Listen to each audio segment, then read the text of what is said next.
Hello. One important part of a conversation is being able to gauge and understand the feelings or opinions that others express, and then to be able to express these yourself. So, what sort of words and phrases should we listen for and begin to use in our own talk? So, for example, if we're looking at expressing an emotion which is one related to being happy, you could write or say things such as ecstatic, delighted, overwhelmed, joyous, exhilarated, jubilant, overjoyed, merry, blessed, gleeful, jolly, and perky, to name a few. If you do this, however, be sure to learn the subtle yet important differences between each of these words. So use a dictionary or use a thesaurus as well, this will help, but use a dictionary to find the precise meaning.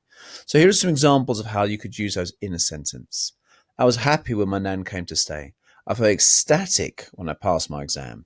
I was overjoyed at the birth of my son. During the Christmas holidays, I felt wonderfully merry.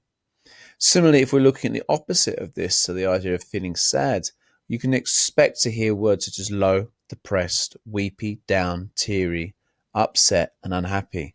And within sentences, I was so depressed when my pet rabbit died. Her words made me feel really unhappy. That TV show made me weepy. I'm feeling a little low at the moment. I feel down at the moment. I think I should take or talk rather to a counsellor. If someone is angry as well, you can expect to see words and hear words such as annoyed, bitter, enraged, exacerbated, furious, irritated, outraged, offended, or resentful. Within sentences, you would say things such as, I was so annoyed when I failed my English test. The letter she wrote made me furious. His behaviour irritated me. I was offended when she said my dress didn't look nice. Then here are some sentence starters, some simple sentence starters that you could use to engage those emotions and feelings in your talk.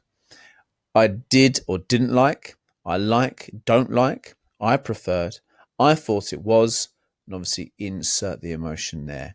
So there are some things which will hopefully be helpful for you. As always, go and practice these key elements now.